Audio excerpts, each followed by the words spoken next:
My name is Elizabeth Brooks. I'm 35 years old.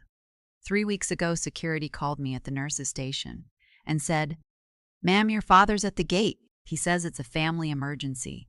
My hands went cold. I hadn't spoken to my parents in 5 years. 5 years since I stood on their porch with my 4-year-old daughter and one smoke-stained suitcase. 5 years since the wildfires took everything I owned.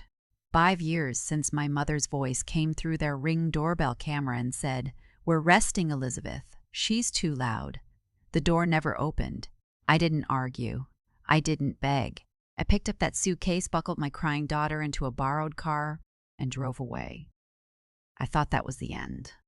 But what I didn't know was that while that door stayed closed, my parents were opening another one. A door to my bank account, to my insurance payout, to $285,000 that was supposed to rebuild my life. And by the time I found out, it was already gone. Let me take you back to November 2019, Northern California.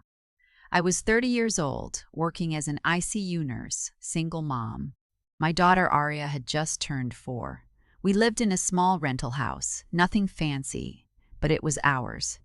Aria had her own room painted purple. I had a garden out back. We were safe. Until we weren't. I was ending a 12-hour shift when a coworker grabbed my arm and said, "They're evacuating your town. You need to go now." I looked out the hospital windows. The sky was orange. Ash was falling like snow. I ran to my car, called Aria's daycare. Busy signal. Called again. Busy. Traffic was completely stopped. People were abandoning their cars and running. I left my car with the keys in the ignition and ran the last mile to the daycare on foot. Ash in my lungs, sirens everywhere, the sky red. When Aria saw me, she started crying. Not scared. Crying, relief crying. She thought I wasn't coming. I grabbed her and ran. We slept in my car that night at a rest stop 2 hours away. By 6 a.m., aerial footage showed our neighborhood reduced to ash. Aria woke up and asked, "Mommy, is our house gone?"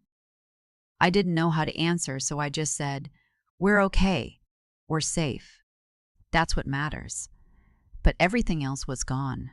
Her purple room, her stuffed elephant, every single thing we owned except what I'd grabbed in those 30 seconds before we ran. I called my insurance company. They said the claim could take 6 to 8 months.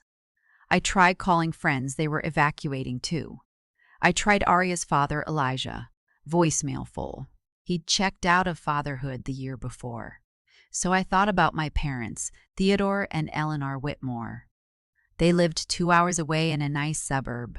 4 bedrooms, savings, retired. We weren't close. They didn't approve of my divorce. They thought I'd made bad choices. But they were my parents, and Aria was their granddaughter, and we had nowhere else to go. My mom answered on the first ring. I could hear the TV in the background. "Mom, it's Elizabeth. The wildfires hit. Our house is gone. We're okay, but we have nowhere to stay. Can we please come?" That tone came through the phone. That disappointed, inconvenienced tone. "Oh, Elizabeth, have you tried FEMA?" "The shelters were full. I just needed a few days." She put the phone down, talked to my father, came back. "We're really not set up for house guests right now. Have you called Elijah? This really should be between you two." I felt something crack in my chest. "Mom, Elijah's not in the picture. I'm asking you. Aria is 4 years old. She's scared. We have nowhere to go." And she said, "We've earned our peace and quiet. Maybe try a hotel."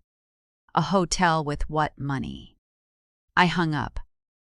On the 4th day, I didn't call. I drove to their house. It was almost midnight. I'd just finished my shift. Aria was asleep in the car seat. That smoke-stained suitcase was still in the trunk. I rang the doorbell. I could see the Ring camera, the little red light blinking. I could hear movement inside. The porch light was on. They could see us perfectly. Nothing. I rang again, then my mother's voice came through the speaker. Not from inside, from the camera. Elizabeth, it's almost midnight. I know, I'm sorry. I just got off work. Mom, please. Arya's 4 years old. She's your granddaughter. The house is gone. Everything's gone. And she said, Arya is very loud. We're not set up for children anymore.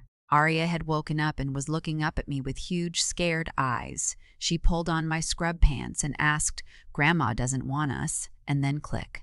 The speaker went silent. I stood there a full minute waiting for the door to open. The red light kept blinking, recording, but the door never moved. I picked up that smoke-stained suitcase. I picked up my daughter. I walked back to the car. I made a promise to myself and to Arya that night. I would never ask them for help again. What I didn't know while I was lying on that motel room floor was that they were already helping themselves to my future. 8 months later, after motel rooms and emergency shelters and double shifts in ramen noodles, the insurance company finally called. Ms. Brooks, your claim has been approved. Total loss settlement, $285,000. I actually cried. Happy tears. Relief tears. It wasn't just money. It was a deposit on an apartment, stability, Arya's therapy, a life. I told Arya that night, Baby, we're going to get our own place, a real place with your own room, and we'll paint it purple again. She hugged me so tight. I checked my bank account every day for a week. Day 8, I called the insurance company.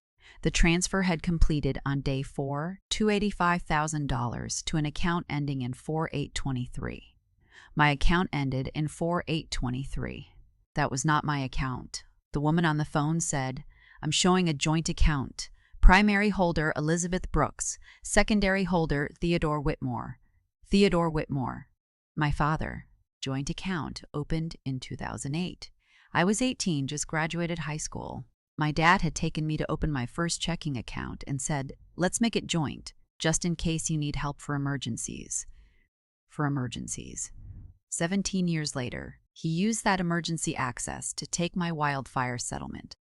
I called my mother. First time since the porch. Where is my money? Silence then. Your father and I thought it was best to transfer the insurance payout to our account for safekeeping. You're not in a stable place right now, Elizabeth. We didn't want you making rash financial decisions. This is for your own good. For my own good. I asked when I needed $3,000 for an apartment deposit. Not yet. When Arya broke her arm and the ER bill was $1,800 and payment plans exist. When my car died and I needed $2,500 for repairs, poor planning. Every single request denied. Meanwhile, my older brother Mason was posting on Facebook about his new Audi Q5, vacations to Turks and Caicos, and the launch of his investment firm, Whitmore Financial Consulting. I started screenshotting everything. Every text, every rejection, every one of Mason's posts showing a new watch, a new office, a new life. I didn't know why I was saving it all. I just knew I might need it someday. 3 weeks ago, 5 years after that closed door, my father showed up at my gate with a family emergency that turned out to be about the money. Mason's investment firm had collapsed. It was a Ponzi scheme. Over 40 clients, church members, retirees, my mom's book club, had lost their savings. They were suing, and my parents had funneled my disaster money into his operation as seed capital. When it collapsed, they came to me. Not to apologize, but to ask me to sign an affidavit saying I had gifted the money willingly as a family investment. Sitting across from my father at that Starbucks, watching him slide those legal papers toward me, I said 8 words. Everything? You said you could lose everything? He nodded. And I said, like I did 5 years ago, when you watched. I went straight to my Aunt Luna, my father's estranged older sister, who had secretly saved the Ring doorbell footage from that night. She'd been given access years earlier, and they'd forgotten about it. We plugged the USB drive into her laptop, and there it was. November 14th, 2019, 11:47 p.m. Me, standing on that porch. 30 years old, smoke-stained scrubs, Arya on my hip. That suitcase at my feet. My voice, Mom, please. We have nowhere to go. Arya's face, 4 years old, crying, covered in ash, and my mother's voice, clear as day. She's too loud. Try a motel. I watched it 3 times. Then I called an attorney named Sophia Hayes, family law and financial fraud. I showed her the ring footage, the texts, the bank statements, the timeline. You have enough to file criminal charges, she said. But I wanted something else first. I wanted them to say it out loud. We set up a meeting at Luna's house, Theodore, Eleanor, Mason, all 3 of them. I told my father I needed clarification before signing anything and that I was bringing legal review. They agreed because desperate people agree to anything. That Saturday, I walked in wearing my scrubs, fresh off a shift. Sophia joined by video call. Luna had a notary in the corner as witness. I played the ring footage on a projector. My mother went white. Then I read every denied text aloud. Then I showed Mason's Facebook timeline side by side with mine. His Audi, his vacations, his Rolex, against my ER bills and eviction notices. Same months, same money. Then I showed the bank statements, the transfer the day after my payout, the withdrawals labeled family loan and business capital, and Mason's state business filing showing initial capital of exactly $285,000. My initial capital. My disaster. I looked at my mother and said, "You told me I wasn't stable. I had nothing because you took everything and called it love." I looked at Mason and said, "You sat across from me and said personal savings. You used my fire as your origin story." Then I handed them my terms, written admission from all 3, a formal apology letter to Aria, full cooperation with Mason's victim's attorney, a permanent no-contact order, and my testimony about where the seed money came from. "You have 48 hours, I said. After that, Sophia files." I walked out. 48 hours later, they signed. 3 notarized letters arrived by certified mail.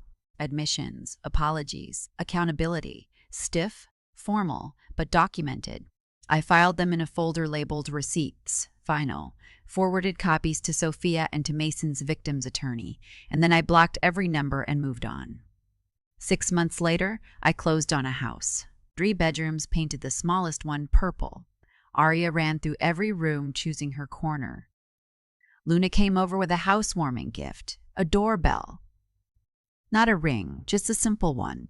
"So you can hear people knock," she said, "and choose who comes in."